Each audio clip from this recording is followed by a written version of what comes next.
тоа што на наеклатантен начин на сите луѓе кои што пристапуваат до возот, без оглед на возраста, им се наплаќаат во евра,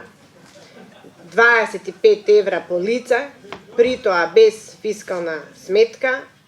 со издавање на некои карти од Парагон, кои што не можеме да провериме тие серијски броеви. Како изгледаат, како тоа се евидентира. И добивме впечаток дека на сметка на страдањето на луѓето кои што се таму, а со директна нивна дискриминација, некои од нашите големи јавни предпријатија, за жал, профитира на оваа криза и заради тоа денеска се обраќаме до државните институции со 3 конкретни барања.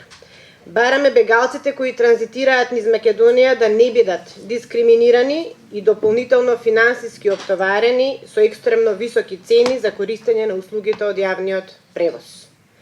Бараме, доколку не е можно целосно ослободување од обврската да ги плаќаат картите, итно намалување на цените на билетите и нивно изедначување со цените на билетите кои што важат за македонските државјани. И бараме надлежните институции да извршат надзор над финансиското работење на едно од најголемите државни предпријатија, јавното предпријатие Македонски железници,